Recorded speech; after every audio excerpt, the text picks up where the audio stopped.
विश्वास के साथ इस्तेमाल करें। ये है टीवी18 और आप देख रहे हैं CNBC आवाज। प्रेजेंटेड बाय RR काबिल। वायर नहीं, भारत की नब्ज हैं हम। Powered by NBCC। Associate sponsor RR Perkin, Prayag sanitary ware in sings and commonfloor.com। Home loan partner LIC housing.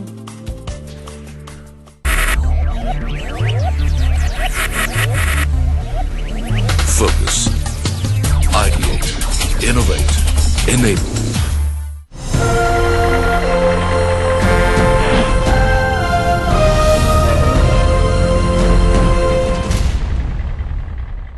नमस्कार, CNBC आवाज पर आपका स्वागत है और आपके साथ मैं हूं Vipin Bhatt. Real estate award सिर्फ एक सम्मान समारोह नहीं है। इसके जरिए हम घर खरीदारों और निवेशकों के लिए रियल एस्टेट के बेहद उलझे हुए मार्केट से वो नाम और ब्रांड्स को सामने लेकर आते हैं जिन पर भरोसा किया जा सकता है। लेकिन ये काम इतना आसान नहीं है। देश भर के 12,000 से ज्यादा प्रोजेक्ट्स का डेटा और फिर उसका एनालिसिस और लगातार 3 महीनों तक पूरे देश से मिलने वाले नॉमिनेशंस और नॉमिनेशंस में से सबसे मजबूत दावेदारों का चुनाव और फाइनली उनमें से सर्वश्रेष्ठ यानी विजेता का चुनाव तब कहीं जाकर बनता है CNBC आवाज रियल एस्टेट अवार्ड। और इस पूरी प्रक्रिया का सबसे इंपॉर्टेंट या महत्वपूर्ण और चैलेंजिंग हिस्सा है जूरी का। जी हां, जूरी राउंड, जहां पर रियल एस्टेट से जुड़ी हर बात के एक्सपर्ट जूरी मेंबर्स चुनाव करते हैं विजेता का। तो इस बार भी रियल एस्टेट अवार्ड्स के लिए एक शानदार जूरी काम कर रही है जिसमें इंडस्ट्री एक्सपर्ट, आर्किटेक्ट्स, बैंकर्स और लॉयर्स शामिल हैं। ये वो नाम है जिन पर पूरा देश भरोसा करता है।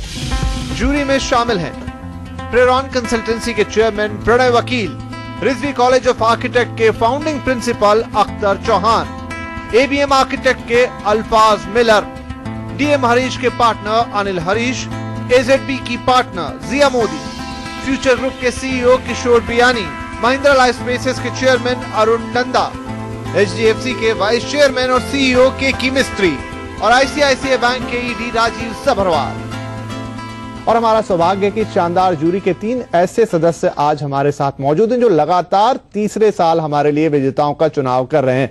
मेरे साथ स्वागत कीजिए DM हरीश एंड कंपनी के पार्टनर अनिल हरीश साहब का, रिजवी कॉलेज ऑफ आर्किटेक्ट के फाउंडर प्रिंसिपल अख्तर चौहान साहब का और प्रेरॉन कंसल्टेंसी के चेयरमैन प्रणय वकील साहब का जो इस वक्त हमारे साथ दिल्ली से मौजूद हैं। और साथ ही एक और खास मेहमान आज हमारे साथ हैं। हमारी इस अवार्ड यात्रा में लंबे वक्त से हमारे साथ ही राम रत्ना ग्रुप के प्रेसिडेंट श्री गोपाल काबरा, आपका भी बहुत बहुत स्वागत है। तो आइए इस चर्चा की हम शुरुआत करते हैं और इस पूरी चर्चा में हम बातचीत करेंगे कि जूरी कैसे एक बहुत ही चैलेंजिंग ये जो पूरी प्रक्रिया है, जैसा मैंने कहा काफी बड़ा बंच होता है, डेटा फिर एनालिसिस होता है और तब कहीं जाके कुछ चीजें निकल कर आती हैं और फाइनली आप लोग चुनते हैं कि कौन होंगे विजेता।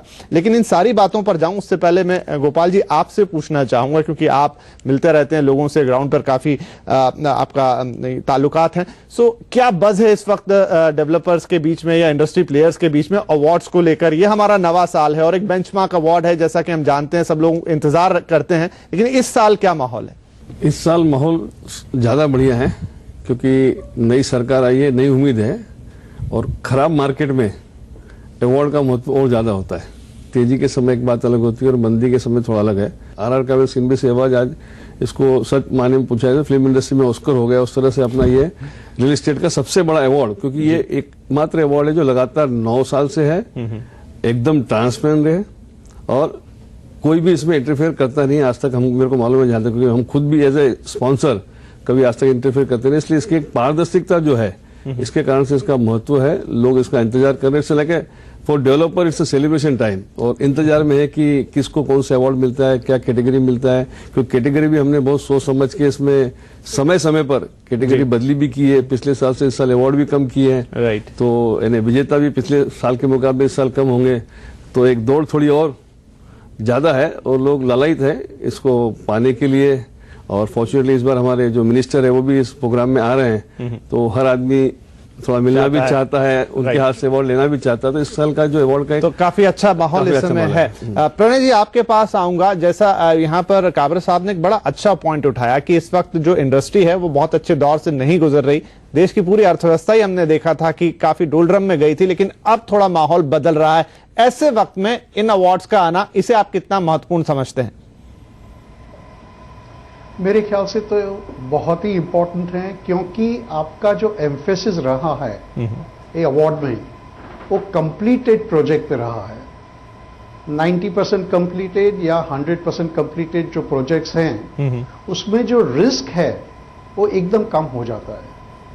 ऑक्यूपेशन सर्टिफिकेट मिलने के बाद तो रिस्क एकदम ही कम हो जाता है, लेकिन अगर 90% भी कंप्लीट हो तो लेने वाले ग्राहक के लिए वो सबसे फायदा वाली चीज है, क्योंकि उसमें रिस्क जो है वो सबसे कम हो जाता है।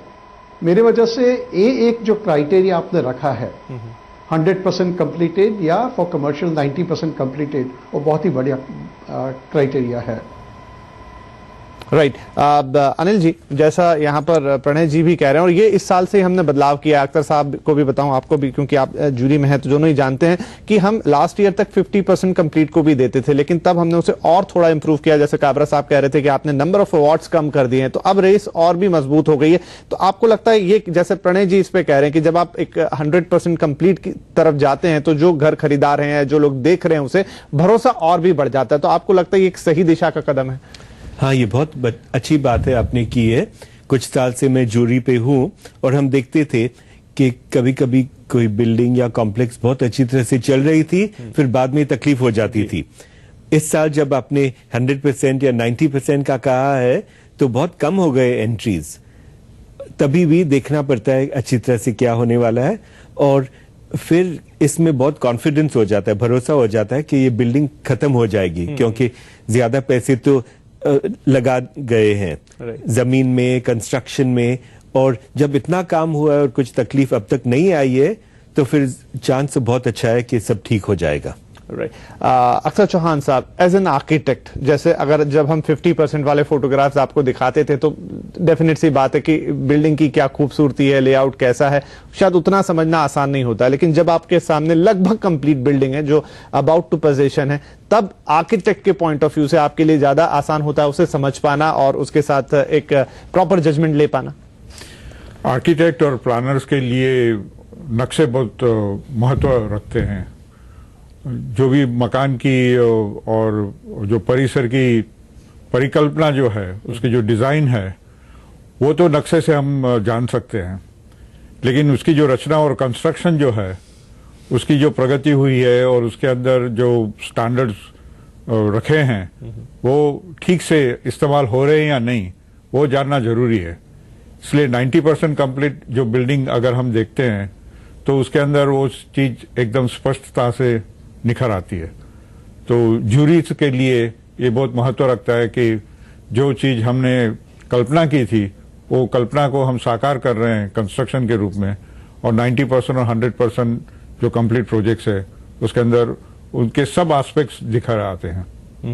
प्रणय जी, यहाँ पे लेकिन जब हम इस क्राइटेरिया पे जाते हैं तो थोड़े से मुश्किलात बढ़ जाते हैं, और वो ये है कि 100% कंप्लीट प्रोजेक्ट्स को ले पाना बहुत आसान नहीं, क्योंकि किसी भी प्रोजेक्ट की जो लाइफ होती है करीब 4 या 5 साल की होती, तब कहीं जाके वो कंप्लीट होता है। डिलेज हम सब जानते हैं कि इंडस्ट्री में काफी हैं, कारण उसके पीछे कई सारे हैं, लेकिन फिर भी ये दिक्कत होती है जरूर कि आप कैसे 100% प्रोजेक्ट कंप्लीट प्रोजेक्ट को ढूंढें। और आप दिल्ली और मुंबई जैसे शहरों में भी कुछ कैटेगरीज में बहुत प्रॉब्लम आई है, इसको आप कैसे देखते हैं? क्या आगे चलते हुए ये मुश्किल और बढ़ती हुई नजर आ रही है आपको? एक बात है प्रॉमिस, दूसरी बात है परफॉर्मेंस। प्रॉमिस और परफॉर्मेंस के बीच में बहुत सा गैप कभी कभी होता है। अगर आप 100% कंप्लीटेड बिल्डिंग लो तो वो जो गैप है वो बहुत नैरो हो जाता है, क्योंकि जो भी डेवलपर ने अपने ब्रोशर में या चैनल पे जो भी कुछ बताया उन लोग ने, तो वो महत्वपूर्ण था। लेकिन अगर परफॉर्मेंस मैच नहीं होता है तो प्रॉब्लम हो जाता है, and it is misleading for the buyer. Right, so therefore I think this is a good criteria to stick to, और इसको मत चेंज कीजिए। ये बहुत ही बढ़िया और बहुत ही इंपॉर्टेंट क्राइटेरिया है मेरे ख्याल से। बिल्कुल बिल्कुल प्रणय जी, तो आपका एम्फेसिस इसी बात पर है कि क्राइटेरिया बहुत अच्छा ऐसे ही रखना चाहिए। और इससे पहले कि ब्रेक लूं, काबरा साहब आपकी राय, जो मैं चिंता व्यक्त कर रहा था कि क्राइटेरिया तो हमने वाकई बहुत अच्छा बनाया, लेकिन इस समय जैसा रियल एस्टेट के दिक्कतें हैं या जो भी तकलीफें हैं, या उस हिसाब से आपको कंप्लीट प्रोजेक्ट ढूंढने में बड़ी परेशानी हो रही है। दुनिया में एक तरीका है, या तो आप क्वांटिटी लो, क्वालिटी लो, और जहां कोई क्वालिफाई नहीं कर रहा है फिर उस कैटेगरी को आप इस साल रहने ही दे, रहने देते हैं। तो अल्टीमेटली तो में क्या है कि क्वालिटी के हिसाब से हम सारा काम कर रहे हैं। Right. क्वांटिटी धीरे धीरे बढ़ेगी। शुरुआत में होता है जैसे कोई अच्छा प्रोडक्ट होता है तो पहले क्लास के लिए होता है, फिर मास के लिए होता है। तो ये अवार्ड भी फिर धीरे धीरे क्लास टू मास में हम कन्वर्ट होगा, उसके लिए और कोई दूसरा रास्ता देखेंगे, आगे उनका सम्मान कोई कर सकते हैं। लेकिन this is the most safest as far as award is concern. Award की जो क्राइटेरिया और अवार्ड का जो सम्मान और जो नाम है उसको देखते हुए क्राइटेरिया बहुत ही सही है। चलिए, तो सभी हमारे यहाँ पर जूरी मेंबर्स का और काबरा साहब का भी मानना है कि भले ही अवार्ड्स की संख्या कम हो रही है, चुनना थोड़ा मुश्किल हो रहा है, लेकिन खरा सोना ही बाहर निकल कर जा रहा है छलनी से, जो ग्राहकों के लिए और घर खरीदारों के लिए एक विश्वास की बात है। चलिए, इसी के साथ हम ब्रेक लेंगे, लेकिन ब्रेक के बाद आकर अपने जूरी मेंबर्स से जानेंगे कि जब वो इस साल के दावेदारों को देख रहे थे तो किन बातों पर उन्होंने सबसे ज्यादा जोर दिया, एम्फेसिस दिया। इस छोटे से ब्रेक के बाद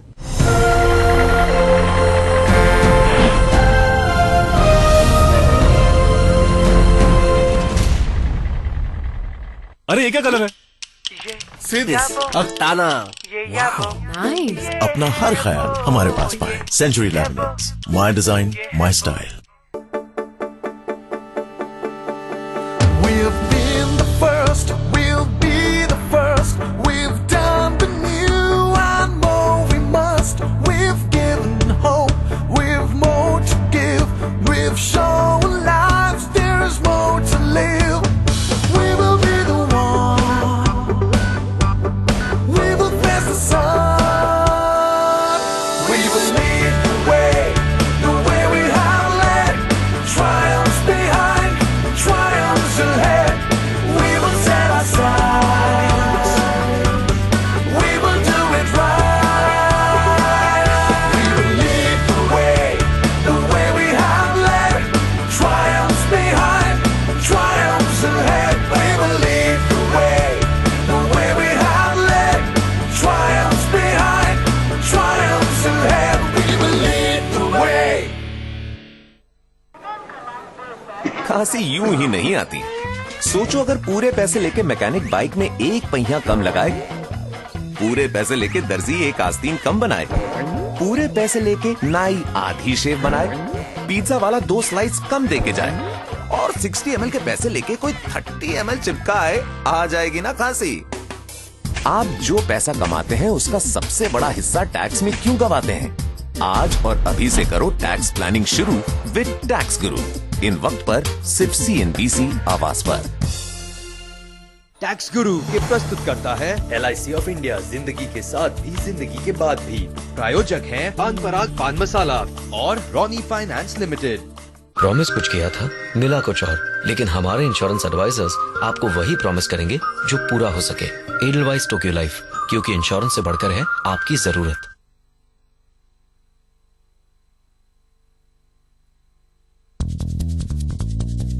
पैसे एक हाथ आते हैं तो दूसरे से जाते हैं। सेविंग अकाउंट में जो आते हैं वो क्रेडिट कार्ड ले जाते हैं। एक हाथ सेविंग तो एक हाथ बीवी की रिंग, एक हाथ कमाई तो एक हाथ EMI, और बचा कुचा नींबू निचोड़ देती है महंगाई। दूध वाला, पेपर वाला, पेट्रोल, इलेक्ट्रिसिटी, मोबाइल, राशन और स्कूल फीस। इनकम लिमिटेड, खर्चे अनलिमिटेड। पर अब पैसे एक हाथ से आएंगे और दूसरे से बढ़ेंगे जब आप हमारे साथ इन्हें सही जगह इन्वेस्ट करेंगे। योर मनी, इन वक्त पर सिर्फ CNBC आवाज पर। योर मनी के प्रस्तुत करता है एक्साइड लाइफ इंश्योरेंस के protection savings and investment plan. प्रायोजक है पान पराग पान मसाला और IDBI बैंक।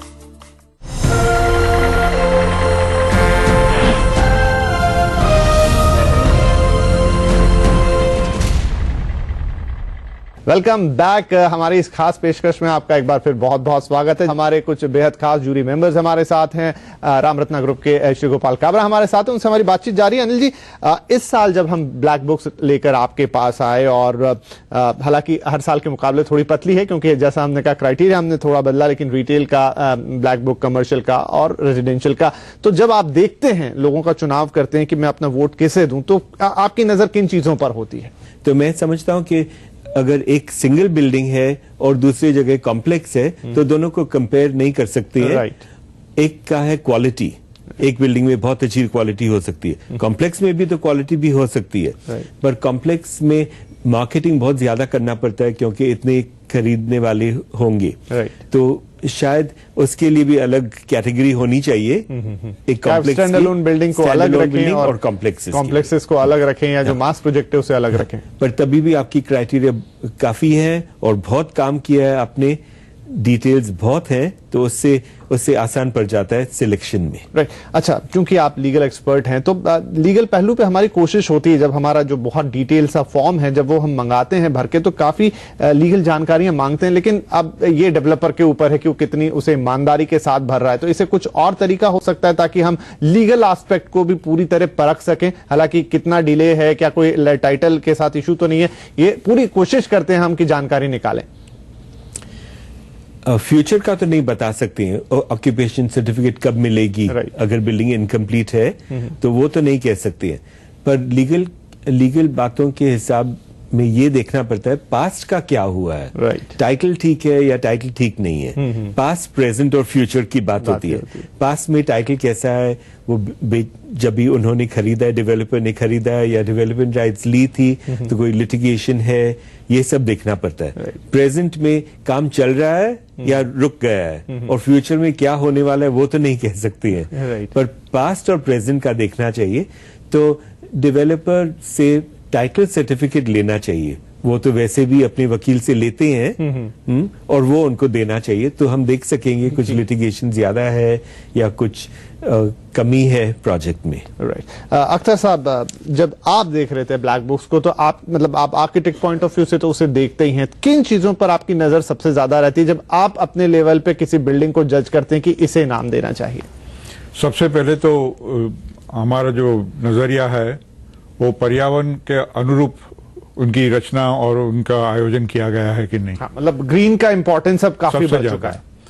दूसरी बात है कि आर्थिक दृष्टिकोण से उसका जो लोकेशन जो है और परिवहन की सुविधा के साथ कितने नजीक है, और दूसरी जो सिविक फैसिलिटीज है उसका जो लोकेशन है वो, तो आपकी नजर में वहां वो व्यक्ति ज्यादा मार्क्स ले जाता है जिसकी न सिर्फ बिल्डिंग अच्छी है लेकिन उसने डेमोग्राफी अच्छी चुनी है, लोकेशन उसकी बेहतरीन है, आसपास सारी सिविक डेंसिटी कितनी है और फैसिलिटीज कितनी है, राइट, और ट्रांसपोर्टेशन और सिविक फैसिलिटीज की एक्सेसिबिलिटी कितनी है, वो सब देखना जरूरी है। वो सारा कुछ देखना जरूरी है, बहुत इंपॉर्टेंट भी है, क्योंकि सिर्फ एक अच्छी बिल्डिंग, माना आपको एक अच्छा घर मिलेगा, लेकिन उस घर के आसपास क्या है ये भी उतना ही जरूरी है, तो ये भी एक इंपॉर्टेंट क्राइटेरिया होता है। प्रणय सर, जैसा अनिल जी ने बताया और यहां पर अख्तर चौहान साहब ने बताया, लेकिन आप चूंकि रियल एस्टेट को और अंदर से जानते हैं, आप काफी डेवलपर्स को भी जानते हैं, उनके काम करने के तरीके को जानते हैं, तो आपकी नजर में क्या वो बातें रहती हैं जब आप देख रहे होते हैं कि इनमें से कौन विजेता होगा और आपका वोट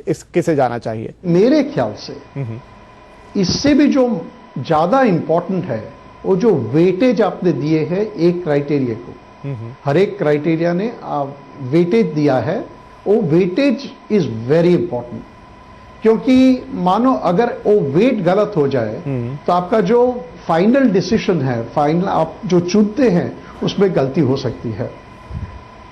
इस बार इस साल आपने ग्रीन आर्किटेक्चर को 10 या 14 मार्क दिए हैं out of 100, which is a very good thing.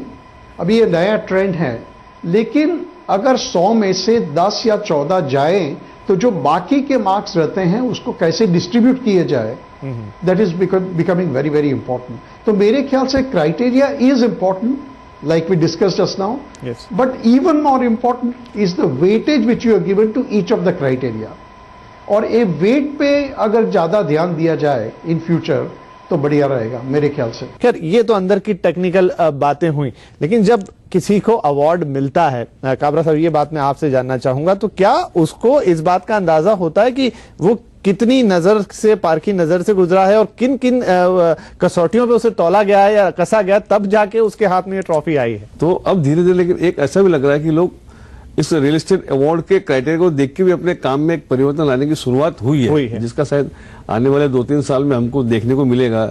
Transparency हो गई है, प्रोफेशनल हो, क्योंकि मोस्ट ऑफ द बिल्डर जितने भी है इंडिया में सब न्यूक्लियर फैमिली है, वन में नहीं है। जब उसका बेटा बड़ा आया तो धंधे में आता है, या बहुत रेयर फैमिली जिसमें 2 भाई का परिवार है, 3 भाई का परिवार है, पर 95% बिल्डर्स आर न्यूक्लियर, और फर्स्ट जनरेशन मैक्सिमम उसमें है। तो फर्स्ट जनरेशन पहले ग्रो करता है, ग्रो करने के बाद अपने आप को प्रोफेशनल बनाने की कोशिश कर रहा है। तो मेरे ख्याल से इस पीरियड से हिंदुस्तान के 90% बिल्डर गुजर रहे हैं। तो आने वाले समय में आप देखेंगे तो ये जो एंट्री आज जो हमको कम लग रही है ये भी बढ़ेगी और काफी चीजें इसको सही तरीके में लोग जा रहे हैं इतना करूँगा। राइट चलिए, तो इसी चीज के साथ हम एक और ब्रेक ले लेते हैं, लेकिन जब ब्रेक से वापस आएंगे तो हम तमाम अपने मेहमानों से पूछेंगे कि अब हमने कोशिश की है, नवा साल है, काफी लंबा सफर तय करके आए हैं, अगले साल बेंचमार्क ईयर होगा, 10वां साल होगा, लेकिन हम इसे और कैसे रोचक बना सकते हैं, कैसे और बेहतर बना सकते हैं ताकि आपके लिए एक परफेक्ट गाइड का काम करे ये अवार्ड्स। तो ये सारी बातें होंगी छोटे से ब्रेक के बाद।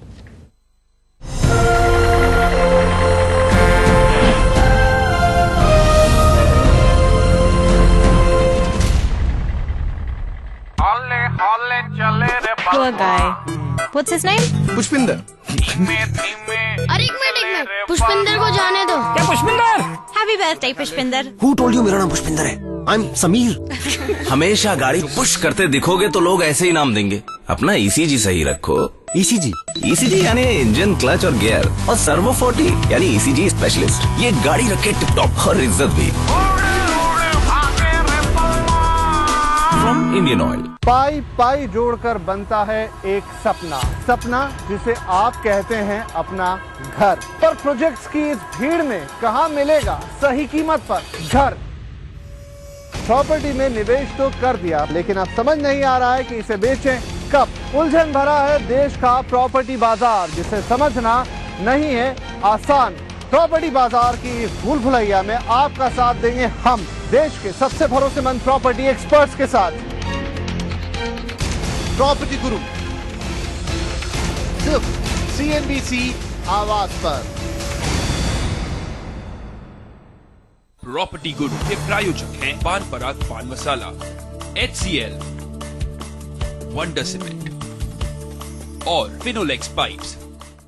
2000 से ज्यादा रिपोर्टर, ये सिर्फ एक आंकड़ा नहीं है, ये सिर्फ कुछ चेहरे नहीं, ये सिर्फ माइक लिए हुए कुछ लोग नहीं है, ये सिर्फ नाम नहीं है, ये पहचान है हिंदुस्तान के उभरते हुए हौसले की। ये हौसला है, हौसला जो लाएगा आपके लिए देश दिन भर। सिर्फ IBN 7 पर हर सुबह 8 बजे और शाम 7 बजे। अब होगी नॉन स्टॉप कमाई बिना किसी रुकावट के, क्योंकि स्टॉक्स ऑन डिमांड है बिल्कुल ब्रेक फ्री, मतलब नो कमर्शियल ब्रेक्स और लगातार स्टॉक रिकमेंडेशंस। हम देंगे ट्रेडिंग और इन्वेस्टमेंट्स पर आपके हर सवाल के जवाब, वो भी लगातार। आपके सवाल, हमारे जवाब, कोई भी शेयर हो फटाफट एडवाइस, वो भी non stop. Stocks on demand रोज शाम 7:30 बजे सिर्फ CNBC आवाज पर। स्टॉक ऑन डिमांड के प्रायोजक हैं पान पराग पान मसाला, बैंक ऑफ बड़ौदा और Tanishq anniversary solitaires. This week online, we pit stop at the campus of the reigning champions IIM Bangalore. Two teams will solve a case study on the online grocery store Big Basket. I am struggling to see where your solution gives me a woman focus. Is there anything else that we need to communicate, or do you think that's enough? At these times. Presented by Hindustan Unilever Limited. Associate sponsor Frederic Constance Jenny. Powered by Gioni.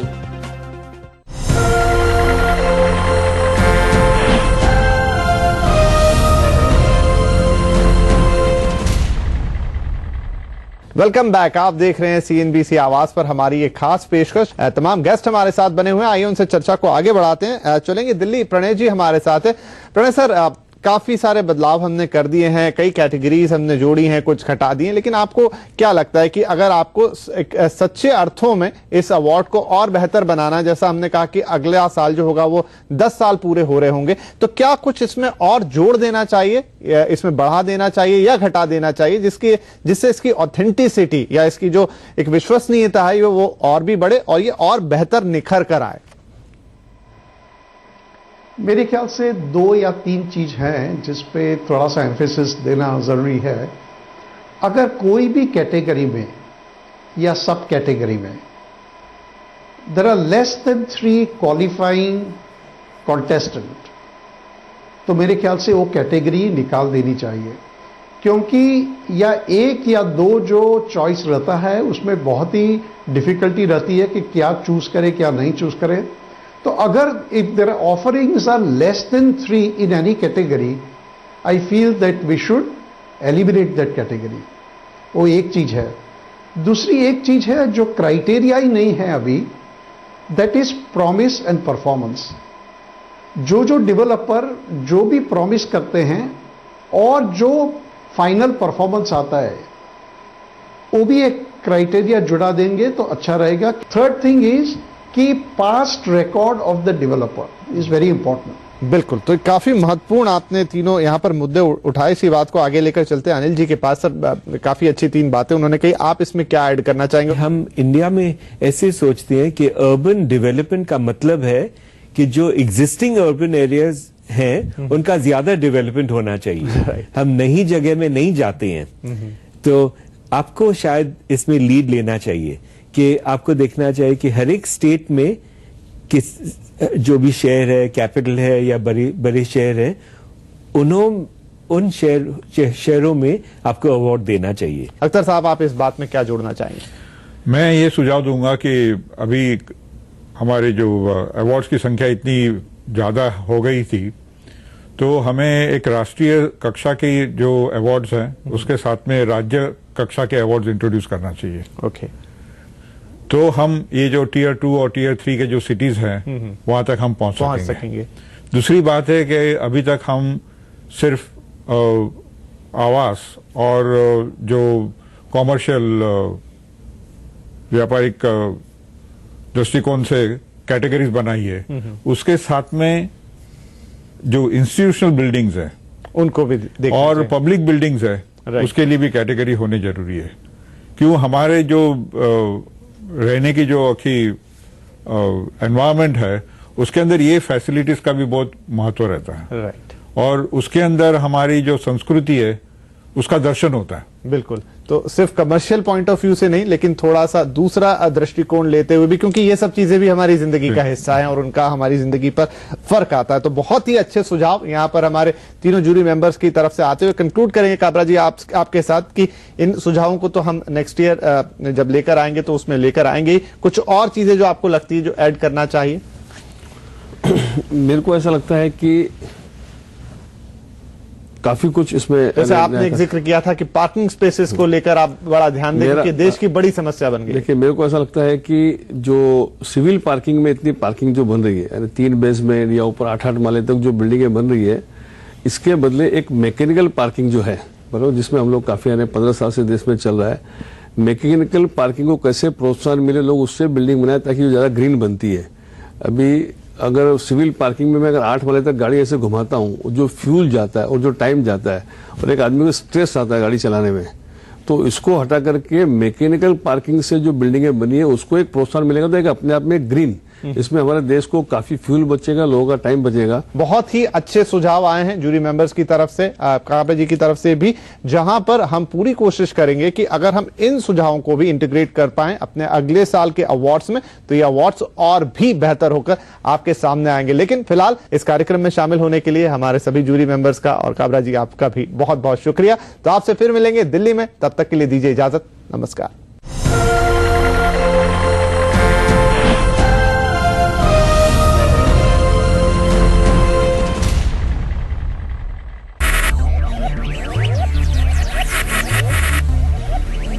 Focus, ideate, innovate, enable. Presented by RR Kabil, wire नहीं भारत की नब्ज हैं हम। Powered by NBCC, associate sponsor RR Parkin, Prayag Sanitary Ware and Sinks and CommonFloor.com, home loan partner LIC Housing. What? 80